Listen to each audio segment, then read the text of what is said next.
Hello and welcome to pharmacy. इस video में हम जानेंगे हमारी बॉडी के डिफरेंट ऑर्गन सिस्टम्स के बारे में। तो स्टार्ट करते हैं।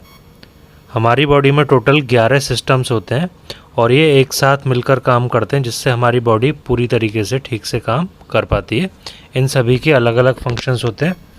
पहला सिस्टम है इंटीग्यूमेंट्री सिस्टम, फिर nervous system, skeletal system, endocrine system, muscular system, lymphatic system, cardiovascular system, urinary system, respiratory system, digestive system and reproductive system.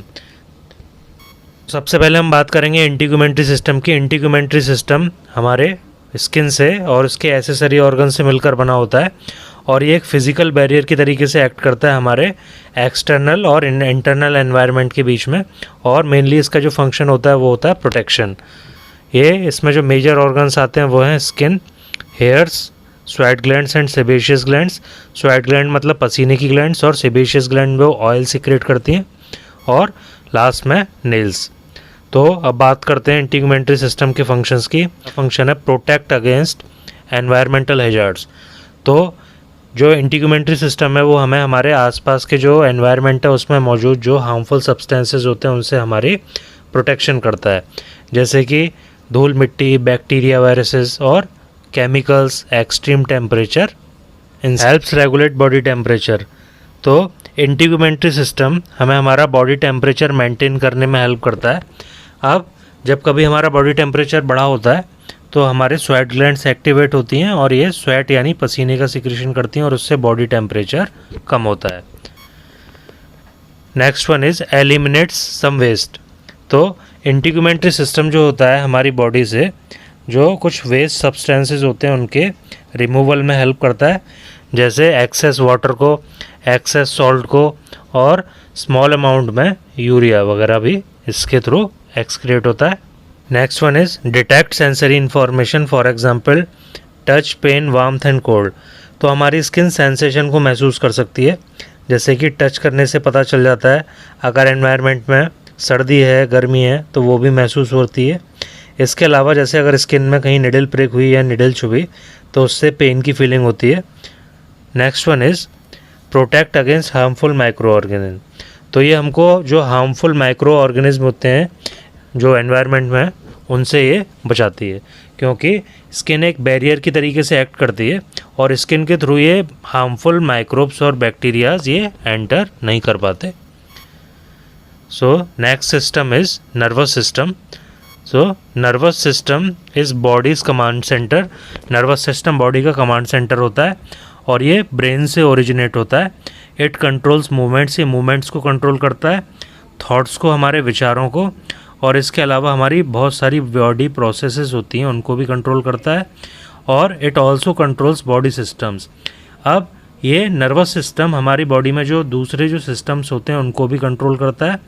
इसके अलावा कुछ इम्पॉर्टेंट प्रोसेसेस जैसे डाइजेशन, जैसे पाचन, ब्रीदिंग, सांस लेना और सेक्सुअल डेवलपमेंट जैसे प्यूबर्टी को भी ये कंट्रोल करता है। मेजर ऑर्गन्स होते हैं वो हैं brain, spinal cord, peripheral nerves और सेंस ऑर्गन। सेंस ऑर्गन जैसे कि eyes, ear, tongue, nose and skin.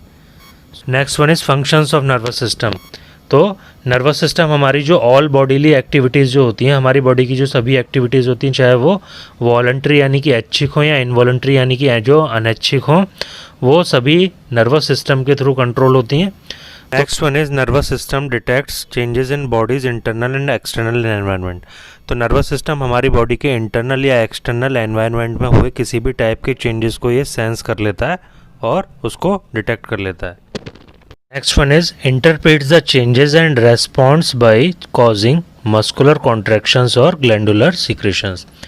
तो नर्वस सिस्टम हमारे अंदर हुए किसी चेंजेस, या वो इंटरनल हो या एक्सटर्नल एनवायरनमेंट में हुए चेंजेस को वो पता लगाता है। Next one is the nervous system is responsible for generating and sending electrochemical signals through out the body. तो नर्वस सिस्टम ही हमारा पूरे शरीर में इलेक्ट्रोकेमिकल सिग्नल्स यानी कि जो इम्पल्सेस होती हैं उनको पैदा करता है और बाकी के पूरे हिस्से में शरीर के में भेजने का काम भी करता है। Now the functions of skeletal system. So the first function is provides a surface area for muscle attachment. Skeletal system muscle attachment के लिए सरफेस एरिया प्रोवाइड करता है. जो मसल्स स्केलेटल सिस्टम के साथ में अटैच होती हैं उनको स्केलेटल मसल बोला जाता है. इसके अलावा हेल्प्स इन बॉडी मूवमेंट्स. तो स्केलेटल सिस्टम जो होता है ये बॉडी मूवमेंट्स में भी हेल्प करता है. स्केलेटल सिस्टम यानी कि हमें चलने फिरने में मदद करता है. Next one is provide support and protection to other tissues and organ. तो हमारा स्केलेटल सिस्टम जो कुछ दूसरे इम्पोर्टेंट जो ऑर्गन्स होते हैं उनको भी ये सपोर्ट और प्रोटेक्शन प्रोवाइड करता है. जैसे कि ब्रेन जो होता है हमारा वो स्कल में, और हार्ट जो होते हैं वो रिब केज में, और जो स्पाइनल कॉर्ड है वो वर्टिब्रल कॉलम में सेफ रहते हैं. Next one is houses cells that produces red blood cells. तो हमारा स्केलेटल सिस्टम में जो हमारी जो लॉन्ग बोन्स होती हैं उनमें रेड बोन मैरो प्रेजेंट होती है. तो अब ये रेड बोन मैरो जो होती हैं ये रेड ब्लड सेल की सिंथेसिस करती हैं. इस प्रोसेस को एरिथ्रोपोइसिस बोलते हैं या हेमेटोपोइसिस बोलते हैं. एरिथ्रो का मतलब रेड ब्लड सेल्स और पोइसिस का मतलब फॉर्मेशन, या फिर हम इसको हेमेटोपोइसिस भी बोल सकते हैं. Next one is stores calcium and other minerals. तो हमारा जो स्केलेटल सिस्टम होता है उसमें कुछ मिनरल्स जैसे कि कैल्शियम, फॉस्फोरस, पोटेशियम ये बोन्स के अंदर स्टोर होते हैं, और जब बॉडी को इसकी रिक्वायरमेंट होती है तो यहाँ से निकल कर ये हमारे ब्लड में पहुँचते हैं और फिर बॉडी उनको यूटिलाइज करती है. Next system is muscular system. तो मस्कुलर सिस्टम जो पूरी जो मसल्स का जो सिस्टम होता है उसको हम मस्कुलर सिस्टम बोलते हैं. तो मस्कुलर होता है हमारा, इसमें कुछ स्पेशलाइज्ड सेल्स होती हैं उनको हम मसल फाइबर्स बोलते हैं. ये जो मसल्स होती हैं, मसल फाइबर्स होते हैं, इनकी जो खासियत होती है कि ये कॉन्ट्रैक्ट कर सकते हैं. मसल फाइबर्स जो होते हैं वो बोन्स के साथ में अटैच होते हैं, इंटरनल ऑर्गन्स के साथ में अटैच होते हैं, और ये हमें हमारे मूवमेंट करने में भी हेल्प करते हैं. तो बात करते हैं मस्कुलर सिस्टम की जो मेजर पार्ट्स की. इसमें स्केलेटल मसल्स, इसके अलावा टेंडन्स, कनेक्टिव टिश्यूज़, और उन कनेक्टिव टिश्यूज को हम एपोन्यूरोसिस भी बोलते हैं, ये होते हैं. नेक्स्ट इसमें स्मूथ मसल्स भी होते हैं और कार्डियक मसल्स भी होते हैं. Now the functions of muscular system. पहला फंक्शन है प्रोड्यूसेस बॉडी मूवमेंट्स जैसे वॉकिंग. तो मस्कुलर सिस्टम की वजह से हमारी बॉडी में कुछ मूवमेंट्स पैदा होते हैं, जैसे कि हम चल फिर पाते हैं, और कुछ इसके अलावा दूसरे बॉडी मूवमेंट्स भी होते हैं. Next one is stabilises body position या पॉस्चर. तो मस्कुलर सिस्टम हमारे बॉडी पोजीशन को स्टेबलाइज करता है और एक डेफिनेट पॉस्चर प्रोवाइड करता है. Next one is generate heat and maintains body temperature. तो कभी जब हमें कोल्ड की फीलिंग होती है सर्दियों में, तो हमारे मस्कुलर सिस्टम जो होता है हमारा ये हीट जनरेट करता है, और इस तरीके से हमारे बॉडी टेम्परेचर कंट्रोल करने में हेल्प करता है. तो अब जो अगला सिस्टम है हमारे बॉडी का वो है एंडोक्राइन सिस्टम. तो एंडोक्राइन सिस्टम जो होता है वो कई सारी एंडोक्राइन ग्लैंड से मिलकर बना होता है, और एंडोक्राइन ग्लैंड जो होती हैं उनको हम अंतःस्रावी ग्रंथियाँ भी बोलते हैं. अंतःस्रावी ग्रंथियाँ इसलिए क्योंकि ये अपने हार्मोन्स का सीक्रेशन डायरेक्टली ब्लड स्ट्रीम के अंदर करती हैं, इसीलिए इनको हम अंतःस्रावी ग्रंथियाँ या एंडोक्राइन ग्लैंड्स बोलते हैं. और ये एंडोक्राइन ग्लैंड मिलकर एक साथ एक एंडोक्राइन सिस्टम बनाती हैं. Secrets regulatory substances responsible for. तो कुछ एंडोक्राइन जो ग्लैंड्स होती हैं हमारे कुछ रेगुलेटरी सब्सटेंसेस का भी सिक्रेशन करती हैं, जो कि रेस्पॉन्सिबल होते हैं ग्रोथ के लिए, रिप्रोडक्शन के लिए और मेटाबॉलिज्म के लिए. Next system is cardiovascular system. तो cardiovascular system is responsible for transporting oxygen. हमारा जो कार्डियोवास्कुलर सिस्टम होता है वो हमारे बॉडी में ऑक्सीजन के ट्रांसपोर्ट के लिए, न्यूट्रिएंट्स के ट्रांसपोर्ट के लिए, हार्मोन्स के ट्रांसपोर्ट के लिए, और सेल्यूलर वेस्ट जो प्रोडक्ट होते हैं उनके ट्रांसपोर्ट के लिए ये रेस्पॉन्सिबल होता है, ट्रांसपोर्ट करता है. और जो हमारा कार्डियोवास्कुलर सिस्टम होता है हमारे शरीर के सबसे ज़्यादा मेहनत करने वाले अंग यानी कि हार्ट से ये बना होता है. तो जब हम रेस्ट की कंडीशन में होते हैं तब भी हार्ट 1 मिनट में आसानी से 5 लीटर ब्लड के आसपास पंप कर देता है, और जब हम एक्सरसाइज करते हैं तो यही एफिशिएंसी हार्ट की जो पंपिंग की और ज़्यादा बढ़ जाती है, और ये 5 लीटर से भी ज़्यादा ब्लड 1 मिनट में पंप करता है. तो अब बात करते हैं कार्डियोवास्कुलर सिस्टम के मेजर कंपोनेंट्स के बारे में. तो इसमें हार्ट, ब्लड और ब्लड वेसल्स सबसे ज़्यादा इम्पोर्टेंट पार्ट होते हैं. तो बात करते हैं हार्ट के फंक्शंस के बारे में. तो पहला फंक्शन है heart pumps blood and circulates through blood vessels. तो हार्ट ब्लड को पंप करता है और पंप करके ये ब्लड वेसल्स के थ्रू पूरी बॉडी में ब्लड को डिस्ट्रीब्यूट करता है। Next one is absorbs nutrients for sale. तो जो हम फूड लेते हैं, फूड डाइजेशन के बाद में उसमें जो न्यूट्रिएंट्स होते हैं वो ब्लड में एब्जॉर्ब हो जाते हैं और ब्लड के थ्रू पूरी बॉडी में हर एक सेल्स तक पहुंचते हैं। Next one is circulate oxygen and removes carbon dioxide. मतलब हमारा जो ब्लड होता है ये ऑक्सीजन को सर्कुलेट करता है, पूरी बॉडी में लेकर पहुंचता है।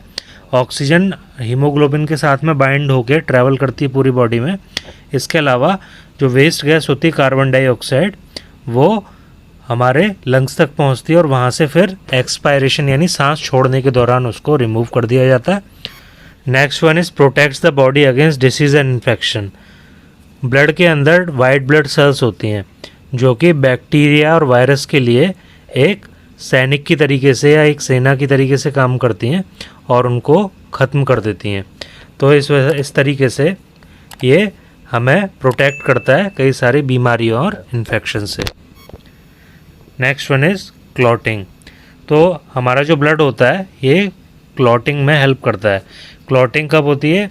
जब कभी कोई इंजरी होती है, इंजरी के बाद में खून बहता है और उसके बाद में कुछ क्लॉटिंग फैक्टर्स हमारे ब्लड में प्रेजेंट होते हैं। उन क्लॉटिंग फैक्टर्स की हेल्प से वो जो साइट होती है वहाँ पर एक क्लॉट बन जाता है और ब्लड का बहना रुक जाता है। So our next system is lymphatic system. तो lymphatic system is a network of organs, lymph nodes, lymph ducts and lymph vessels that makes and moves lymph from tissues to the blood stream। तो lymphatic system एक network होता है organs का, lymph nodes का, lymph ducts का, lymphatic vessels का, जो कि lymph को मूव करते हैं कहाँ से? टिश्यूज़ से ब्लड स्ट्रीम में। तो टिश्यूज़ के बीच में जो इंटरस्टिशियल स्पेस होता है वहाँ से ब्लड स्ट्रीम में ये मूव करते हैं। The lymph system is a major part of body's immune system. और लिम्फेटिक सिस्टम जो होता है उसका इम्यून सिस्टम या इम्यूनिटी में भी एक इम्पॉर्टेंट रोल होता है। मेजर पार्ट्स कौन कौन से होते हैं इसके लिम्फेटिक सिस्टम के? तो लिम्फॉइड ऑर्गन्स होते हैं जैसे bone marrow, thymus, lymph nodes, spleens and tonsils. इसके अलावा लिम्फेटिक वेसल्स भी होती हैं। ये सब मिलकर लिम्फेटिक सिस्टम बनाते हैं। Function returns protein and fluid to the blood.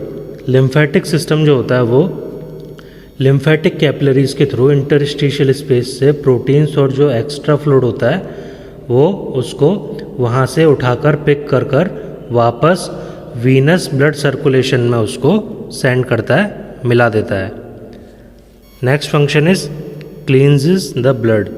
तो लिम्फेटिक सिस्टम में प्रेजेंट लिम्फ नोड ब्लड के फिल्टर की तरीके से काम करते हैं, ब्लड को फिल्टर करते हैं। इस function is involve in immunity. तो जो लिम्फ होता है हमारा उसमें primarily white blood cells present होती हैं और ये वाइट ब्लड सेल्स हमारे बॉडी में एंटर करने वाले हार्मफुल पैथोजेंस को, बैक्टीरियाज को ये किल करती हैं और हमको इम्यूनिटी प्रोवाइड करती हैं।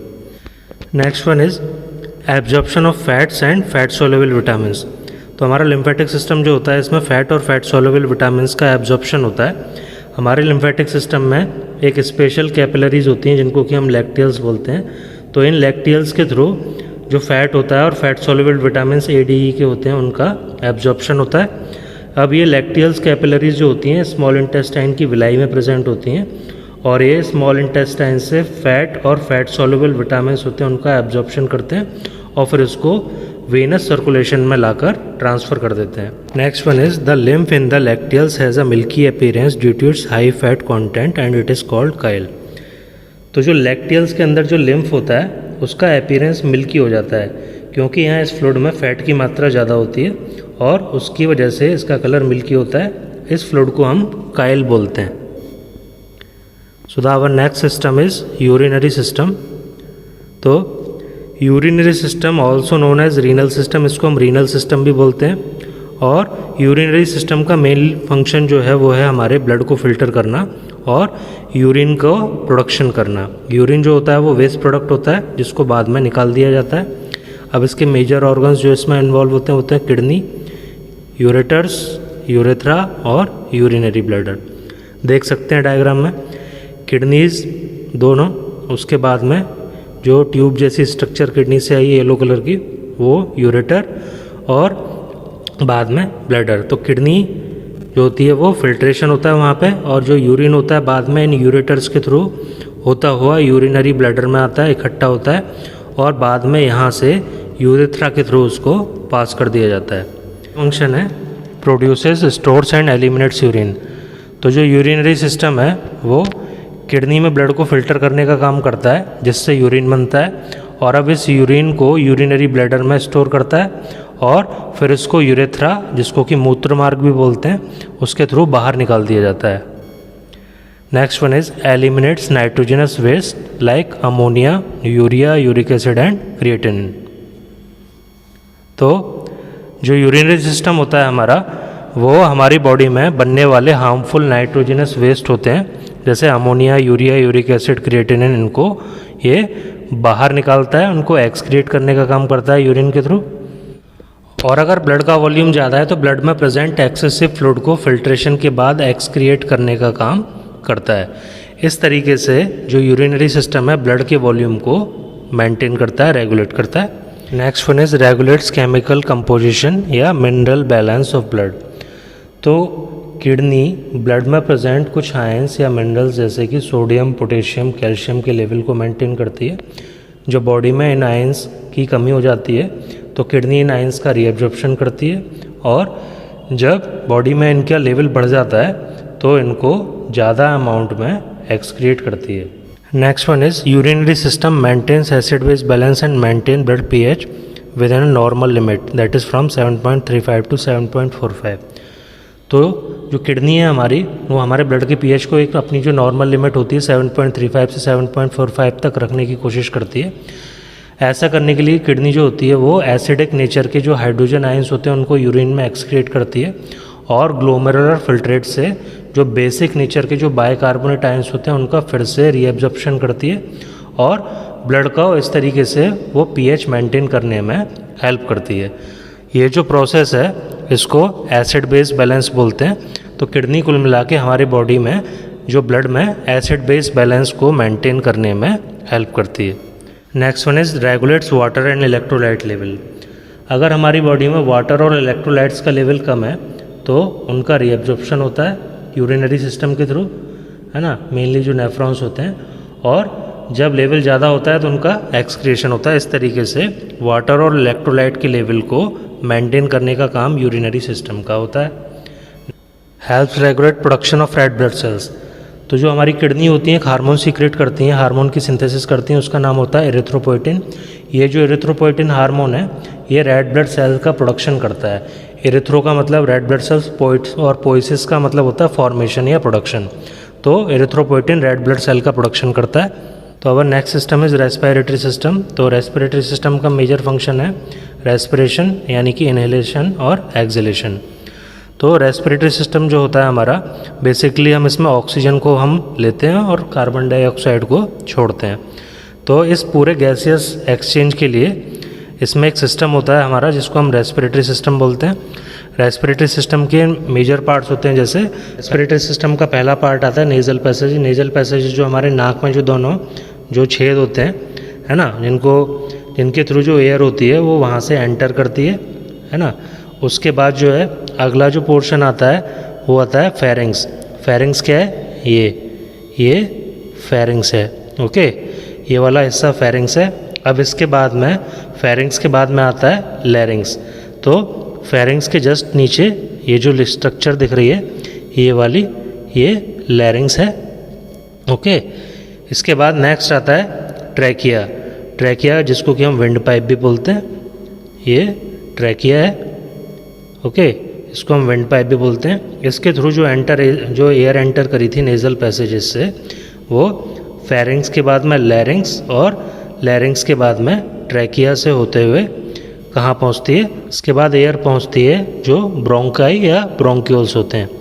फेफड़ों के अंदर ये स्ट्रक्चर्स होते हैं, है ना, इसको हम बोलते हैं ब्रोंकाइज। तो इन ब्रोंकाइज के अंदर एयर पहुँचती है और फाइनली इस तरीके से जो एयर होती है वो लंग्स में एंटर कर जाती है। Now the function of respiratory system. So the first function is supplies blood with oxygen. तो जो हमारा रेस्पिरेटरी सिस्टम होता है वो हमारे ब्लड में ऑक्सीजन की कंटिन्यूस सप्लाई करता रहता है। जैसे जैसे हम सांस लेते हैं तो इनहेलेशन के थ्रू यानी सांस लेने के दौरान ऑक्सीजन अंदर एंटर करती है और वो ब्लड में जाकर मिलती है। Next one is removes carbon dioxide. तो रेस्पिरेटरी सिस्टम एक्सेलेशन की प्रोसेस के थ्रू कार्बन डाइऑक्साइड को बाहर निकालता है। Helps regulate acid base balance. तो respiratory system acid base balance को मेंटेन करने का काम करता है। देखते हैं कैसे। तो रेस्पिरेटरी सिस्टम हमारे ब्लड में कार्बोनिक एसिड के लेवल को कम करता है। अब कार्बोनिक एसिड बनता कैसे? जब कार्बन डाइऑक्साइड वाटर के साथ में कंबाइन करती है तो कार्बोनिक एसिड बनता है। अब ये कार्बोनिक एसिड जो होता है इस तरीके से बना हुआ है, जो कार्बोनिक एसिड होता है ये ब्लड की पीएच को कम करता है, यानी कि ब्लड की एसिडिटी को ये बढ़ा देता है। अब हमारे बॉडी में बनने वाली कार्बन डाइऑक्साइड को बाहर करने का काम करता है हमारा रेस्पिरेटरी सिस्टम। और इस तरीके से जब कार्बन डाइऑक्साइड बाहर होती रहती है लगातार तो उससे जो कार्बोनिक एसिड होता है वो कम बनता है और उससे कार्बोनिक एसिड की सिंथेसिस कम हो जाती है और उससे पीएच मेंटेन करने में या एसिड बेस बैलेंस को मेंटेन करने में हेल्प मिलती है। Next one is helps to produce sound when air flows out through the vocal chords.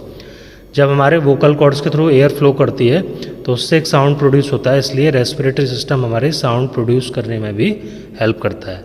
और next system is digestive system. तो जो डाइजेस्टिव सिस्टम होता है हमारा, इसको हम पाचन तंत्र भी बोलते हैं। इसका मेन जो फंक्शन होता है वो होता है हमारे बॉडी में जो फूड एंटर किया, हमने जो भी कुछ खाना खाया उसको पचाना। बात करते हैं डाइजेस्टिव सिस्टम के मेजर पार्ट्स की। तो डाइजेस्टिव सिस्टम में oral cavity, oesophagus, stomach, small intestine, large intestine, rectum, anus, salivary gland, liver, gall bladder और पैनक्रियाज मेनली आते हैं। तो देखते हैं कैसे। सबसे पहले बात करेंगे ओरल कैविटी। ओरल कैविटी ये माउथ वाला हिस्सा होता है जहाँ से फूड एंटर करता है और इसके बाद जो फूड होता है हमारा ओरल कैविटी से ईसोफेगस में पहुंचता है। ये ट्यूब जैसी जो स्ट्रक्चर होती है इसको फूड पाइप भी बोलते हैं। इसके बाद ईसोफेगस से जो फूड होता है वो स्टमक में एंटर करता है। अब स्टमक से जो फूड होता है वो कहाँ पहुंचता है? स्मॉल इंटेस्टाइन में। अब स्मॉल इंटेस्टाइन से बाद में ये पहुंचता है ये लार्ज इंटेस्टाइन में और लार्ज इंटेस्टाइन से बाद में ऐसा फूड जो अब जिसको पचाया नहीं जा सकता उसको ये एक्सक्रिएशन कर दिया जाता है एनस के थ्रू। इसके अलावा ये इसमें और जो ऑर्गन्स होते हैं एसेसरी वो होते हैं, जैसे सैलाइवरी ग्लैंड्स होते हैं। सैलाइवरी ग्लैंड्स होते हैं माउथ में प्रेजेंट होते हैं। ये सैलाइवरी ग्लैंड्स ये देखिए, ये दिख रही है, ये सैलाइवरी ग्लैंड है। इसके बाद जो दूसरे ऑर्गन्स आते हैं, सैलाइवरी ग्लैंड जो होती है, सैलाइवरी ग्लैंड के बाद में जो दूसरा एसेसरी ऑर्गन होता है वो होता है लिवर। ये लिवर है ना। तो ये लिवर होता है, ये कई सारे डाइजेस्टिव एंजाइम्स का सिक्रेशन करता है। इसके बाद में जो दूसरा जो ऑर्गन आता है वो होता है गॉल ब्लैडर। गॉल ब्लैडर ये है, ओके। ये जो गॉल ब्लैडर है, ये जो ग्रीनिश कलर का जो स्ट्रक्चर दिख रहा है ये गॉल ब्लैडर होता है। और इसके अलावा इसमें आता है जो अगला जो इम्पोर्टेंट ऑर्गन हो पैनक्रियाज। पैनक्रियाज इसके पीछे की तरफ प्रेजेंट है, तो इसमें ठीक से दिख नहीं रहा है ना। पैनक्रियाज एक लीफ शेप्ड स्ट्रक्चर होती है, उसको हम बोलते हैं pancreas. And our next system is reproductive system. Reproductive system को दो पार्ट्स में डिवाइड किया जा सकता है, एक तो मेल रिप्रोडक्टिव सिस्टम, दूसरा फीमेल रिप्रोडक्टिव सिस्टम। ये जो दोनों रिप्रोडक्टिव सिस्टम है ये कलेक्टिवली ये काम करते हैं और एक नए जीवन को पैदा करते हैं।